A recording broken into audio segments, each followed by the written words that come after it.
नमस्कार, आप सभी का स्वागत है एक बार फिर से आपके अपने channel maths by Sachin Yadav में। जैसे कि आप सभी को जानकारी मिल चुकी होगी कि एसएससी जीडी का नोटिफिकेशन आ गया है, जिसमें कुछ 26,146 पदों पे एसएसएफ और सीआईएसएफ, बीएसएफ सभी ने मिलकर अलग अलग पदों पे अलग अलग करके वैकेंसियां निकाली। तो आज उसके बारे में एक एक डिटेल हम आपको एक एक करके सारी चीज़ों के बारे में बताएंगे कि नोटिफिकेशन में क्या क्या आया है और क्या क्या आपके लिए इंपॉर्टेंट है। तो देखेंगे पहला पॉइंट, देखेंगे आपको हर एक चीज के बारे में नोटिफिकेशन आ गया है। Constable in central arm police forces, SSF and rifleman GD में। अब इसके बारे में कहाँ पे क्या क्या डिटेल और क्या क्या आपके लिए इंपॉर्टेंट पॉइंट है, आप उन सब चीजों के बारे में ध्यान से समझते चलिएगा। कि जैसे आपको पता है कि date of a submission of online application की जो डेट आई है वो 24 नवंबर 2023 से स्टार्ट होकर 31 दिसंबर 2023 तक। 24 नवंबर से मतलब फॉर्म फिल होने स्टार्ट हो चुके हैं और 31 दिसंबर 2023 इसकी लास्ट डेट होगी, ठीक है। और last date and time for receipt for online application, तो ऑनलाइन एप्लीकेशन की लास्ट डेट जो है रिसिप्ट डाउनलोड करने की वो 31 दिसंबर 2023 है। याद रखिएगा इस बात को भी। Last date and time for making online fee payment, मतलब ऑनलाइन फीस पेमेंट की जो लास्ट डेट है वो 1 जनवरी 2024 है, मतलब नए साल का पहला दिन वो आखिरी दिन होगा। Dates for of window for application form correction and online payment for correction charge, 4 से 6 जनवरी के बीच में अगर किसी का कुछ करेक्शन होना है या उसकी जो पेमेंट है उसके बारे में भी हम आपको बता देंगे। वो आपकी 4 से 6 जनवरी तक विंडो खुली रहेगी। Schedule for computer based exam, ये बहुत इंपॉर्टेंट है कि जो आपका एग्जाम का शेड्यूल है वो फरवरी मार्च 2024 में, मतलब जो आपका इसका एग्जाम होना है, जो आपका ऑनलाइन बेस्ड एग्जाम होना है, कंप्यूटर बेस्ड एग्जाम होना है, वो फरवरी मार्च 2024 में होना है। तो ध्यान रखिएगा ये सारी बातें, ये सारी डेट्स बहुत इंपॉर्टेंट है आपके लिए। और आगे बढ़ते हैं, देखिएगा और क्या क्या है आपके जानने के लायक। द एग्जामिनेशन विल बी, मतलब जो जो चीजें देखिए यहाँ पे आपको बताया गया है, computer based examination will be conducted by the commission in English, Hindi and 13 regional language. मतलब जिस लैंग्वेज में आप एग्जाम देना चाहते हैं वो सारी लैंग्वेजेस आपके पास अवेलेबल रहेंगी। इंग्लिश, हिंदी, असमिस, बंगाली, गुजराती, कन्नड़ा, मतलब जिसमें भी आप एग्जाम देना चाहते हैं जिस भी भाषा में। इसके बाद आप आगे बढ़ेंगे तो ये बाकी सारी चीजें कुछ बेसिक चीजें हैं जिनके बारे में आपको पहले से जानकारी है। ये देखिए यहाँ पे आपको वैकेंसीज के बारे में बताया जा रहा है कि किस में कितनी वैकेंसीज है। तो जब आप यहाँ पे देखेंगे इसके बारे में जानकारी होना बड़ी जरूरी है कि किस में कितनी वैकेंसीज है। जब आप बीएसएफ में देखेंगे तो मेल कैंडिडेट की 5,211 वैकेंसी है, मेल 5,211 वैकेंसीज है। और सीआईएसएफ में 9,913, सबसे ज्यादा वैकेंसी जो है वो सीआईएसएफ में ही है।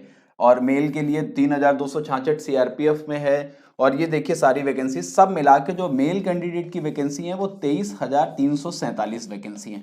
ये सिर्फ और सिर्फ मेल की है। ऐसे ही जब आप फीमेल की देखेंगे तो 963 है आपकी बीएसएफ में, फिर सीआईएसएफ में 1,112, सब मिला के कुछ 2,800 वैकेंसी के आसपास हैं जो फीमेल कैंडिडेट की हैं। और दोनों की मिला के जो टोटल वैकेंसीज आई हैं वो 26,146 पदों पे नौकरी आपका फॉर्म आया है कि 26,146 पदों पे काम होना है।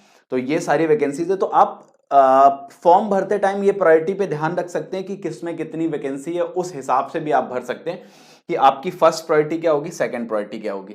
ठीक है, आगे बढ़ते हैं और थोड़ा सा आगे बढ़ेंगे तो ये देखिए vacancies are tentative, any changes in the number of vacancies will be intimated through the website of the commission. कि मतलब ये कहना का चाह रहे हैं यहाँ पे कि ये वैकेंसीज कभी भी किसी भी टाइम बढ़ाई या घटाई जा सकती हैं, घटती तो नहीं है, कभी बढ़ाई जा सकती हैं किसी भी टाइम पे। और हमेशा की तरह पिछली बार भी वैकेंसीज कुछ इसी तरीके की आई थी, बाद में बढ़ के 40,000 के आसपास हो गई थी। तो वो अब एज लिमिट का देख लीजिए, ये बड़ा इंपॉर्टेंट है कि 18 से 23, मतलब 18 साल से 23 साल की उम्र तक के लोग आप अप्लाई कर सकते हैं यहाँ पे, है ना। एज लिमिट का जो है क्राइटेरिया है वो यहाँ पे बताया गया है। एज ऑन 1/1/2024, मतलब 1/1/2024 तक जिसकी 18 साल एज कंप्लीट हो जाएगी वो लोग इस फॉर्म को फिल कर सकते हैं। Candidate should not have been born earlier than 2/1/2001 के पहले जो लोग जिनका जन्म हुआ है वो लोग इस फॉर्म को नहीं भर सकते हैं। एंड लेटर देन 1/1/2006, और 1/1/2006 के बाद जिनका जन्म हुआ है वो लोग नहीं भर सकते हैं। मतलब इसके पहले और इसके बाद, मतलब इनके बीच में जिसका जन्म हुआ है वही लोग फॉर्म भर सकते हैं जिनकी डेट ऑफ बर्थ इनके बीच में आ रही है। उसके बाद SC ST के लिए 5 साल का रिजर्वेशन रहता है, एज रिलैक्सेशन रहता है, और ओबीसी के लिए 3 साल का एज रिलैक्सेशन रहता है। ये बात याद रखिएगा, मतलब 2/1/2001 नॉर्मल दे रखी है। जब आप ओबीसी की देखेंगे तो इसी में 3 साल और ऐड कर लीजिए तो 2/1/1998, मतलब वो हो जाएगी ओबीसी की एज लिमिट। तो याद रखिएगा, ऐसे ही एक सर्विसमैन के लिए है और आगे भी है, ध्यान रखिएगा जिनके जिनके एज लिमिट का जो प्रॉब्लम है वो यहाँ से पढ़ सकते हैं। बाकी सारी चीजें आपको यहाँ पे ये सारी दे रखी हैं, जो चीजें आपको पढ़ाने बताने लायक है वो सारी चीजें हम आपको बता देते हैं। ठीक है, और आगे बढ़ रहे हैं और देखिए क्या क्या चीजें हैं आपके बताने लायक। देखिएगा, एजुकेशनल क्वालिफिकेशन, ये ध्यान दीजिएगा। एजुकेशनल क्वालिफिकेशन में the candidate must have pass matriculation और 10th class examination from a recognised board और यूनिवर्सिटी, मतलब किसी भी एक रिकॉग्नाइज्ड बोर्ड से आपका कम से कम 10th पास होना चाहिए। मतलब मिनिमम जो क्वालिफिकेशन है, अगर आप 10th पास हैं किसी भी मतलब स्टेट बोर्ड से या किसी भी रिकॉग्नाइज्ड बोर्ड से, तो आप ये फॉर्म अप्लाई कर सकते हैं। मतलब ऐसा नहीं है कि 12th मान गए, एक ये बड़ा इंपॉर्टेंट पॉइंट है, इस पे भी थोड़ा सा नजर रखिएगा। ये उन लोगों के लिए है जिन्होंने एनसीसी सी सर्टिफिकेट पाया हुआ है। 5% of the maximum marks of the examination, मतलब अगर 160 नंबर का पेपर है तो उसका 5% नंबर आपको एनसीसी सी सर्टिफिकेट पे मिलेंगे, जो कि लगभग 8 नंबर बनते हैं जाके। कि मतलब जिनके पास सी सर्टिफिकेट है उनको लगभग 8 नंबर मिलेगा, जिनके पास बी है उनको 5 नंबर मिलेगा, और जिनके पास ए सर्टिफिकेट है उनको 3 नंबर के आसपास मिल जाता है, 3.2 के आसपास। तो ये इतना इतना मार्क्स उन लोगों को मिल जाते हैं एक्स्ट्रा, कि मतलब किसी के 140 नंबर आए हैं और उसके पास सी सर्टिफिकेट है तो 8 नंबर और जोड़ लीजिए, 148 नंबर हो जाएंगे उनके। सेम इसी तरीके से बी और ए सर्टिफिकेट में याद रखिएगा।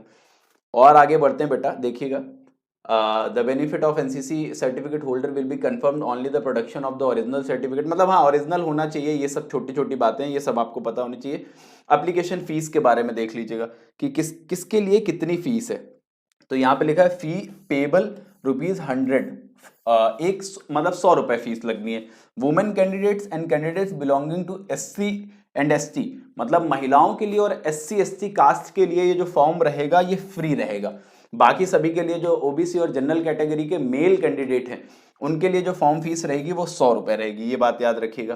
देखिए छोटी छोटी सी बारीक बारीक सी बातें हैं जिनको आप याद रखेंगे, मतलब ऑनलाइन फीस पेमेंट कर सकते हैं आप किसी भी मोड से, है ना। और आगे बढ़ते हैं, देखिए ये form window for application form correction, form correction की जो विंडो ओपन होगी वो 4 जनवरी से 6 जनवरी तक ओपन रहेगी, है ना। और आगे बढ़ते हैं, देखिएगा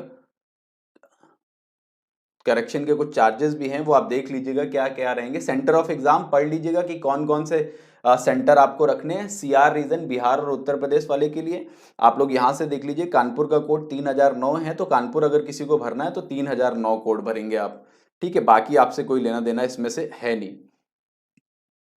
और आगे चलते हैं, अभी देखिए आपका मतलब और क्या क्या जो आपके लिए बहुत इंपॉर्टेंट रहने वाला है वो ध्यान दीजिएगा। यहां से ये देखिएगा, ये आपके लिए थोड़ा सा इंपॉर्टेंट रहेगा कि स्कीम ऑफ एग्जामिनेशन, मतलब एग्जाम में क्या क्या आने वाला है। वैसे तो लगभग लोगों को पता रहता है कि क्या क्या आएगा एग्जाम में। तो देखिए जनरल इंटेलिजेंस और रीजनिंग के 20 क्वेश्चन रहेंगे, 40 मतलब हर एक क्वेश्चन 2 नंबर का रहेगा। General knowledge and general awareness के 20 क्वेश्चन रहेंगे 40 नंबर के। एलिमेंट्री मैथमेटिक्स के 20 क्वेश्चन रहेंगे, एलिमेंट्री का मतलब अर्थमेटिक के 20 क्वेश्चन रहेंगे, 40 नंबर इसके रहेंगे। और इंग्लिश और हिंदी में ऑप्शनल रहेगा 20 क्वेश्चन 40 नंबर। तो जो ये 4 सेक्शन मतलब आपके 80 क्वेश्चन हो गए। 80 क्वेश्चन आपको 60 मिनट में करने होंगे। जो आपके 80 क्वेश्चन होंगे वो आपको 60 मिनट में करने होंगे। 80 क्वेश्चन होंगे और 160 नंबर का आपका एग्जाम होगा। जो आपका मैक्सिमम मार्क्स होगा वो कितना होगा, 160 नंबर होगा ये। और 1 घंटे का एग्जाम होगा आपका, ये बात याद रखिएगा। ये अब देखिएगा किसमें क्या क्या आ रहा है वो ध्यान दीजिएगा। देखिए all question will be 0 objective multiple choice, the computer based examination will be conducted in English Hindi, और वो भी मैं बता चुका हूँ सारी भाषाओं में होगा।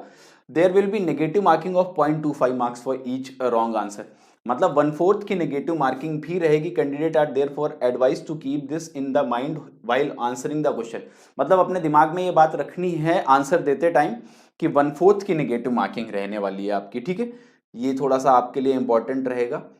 बाकी ये आपको पता है किसमें क्या क्या आना है। रीजनिंग में वो बेसिक SSC में जो रीजनिंग आती है हमेशा वो, और general knowledge and general awareness में आप पढ़ लीजिएगा क्या क्या आ रहा है। एलिमेंट्री मैथमेटिक्स में हम आपको ये बता दें कि पूरी अरिथमेटिक आती है। अरिथमेटिक के अलावा एडवांस मैथ का एक पार्ट आता है जो हमेशा मतलब इंपॉर्टेंट रहता है हर एक के लिए, वो मेंसुरेशन का रहता है। बाकी आप देखेंगे बाकी सारा आपका अरिथमेटिक ही है, सिर्फ मेंसुरेशन है जो एडवांस मैथ का एक पार्ट रहता है। देखिएगा ये ऑफिशियल नोटिफिकेशन से मैं पढ़ के बता रहा हूँ आपको। और इंग्लिश हिंदी में देखिएगा candidate ability to understand basic Hindi basic English, मतलब यहाँ पे साहित्य नहीं आता है। कॉम्प्रिहेंशन वुड बी टेस्टेड, ये सब चीजें आपका थोड़ा सा ध्यान देने वाली हैं, इनको ध्यान रखिएगा। एक आखिरी चीज जो आपके लिए थोड़ी सी इंपॉर्टेंट, हाइट कितनी रहती है। तो देखिएगा मेल के लिए अगर आप देखेंगे तो 170 सेंटीमीटर हाइट की जरूरत है और फीमेल कैंडिडेट के लिए 157 सेंटीमीटर है। Few categories of candidates are allowed relaxation in height mentioned above. Relaxed standard of height for such candidates are as follows। मतलब कुछ जो ST वाले हैं उनके लिए मेल कैंडिडेट की 162.5 होती है और फीमेल के लिए 150 सेंटीमीटर होती है। ये रिलैक्सेशन होता है, बेसिक हमको अब इतनी हाइट चाहिए होगी, ठीक है।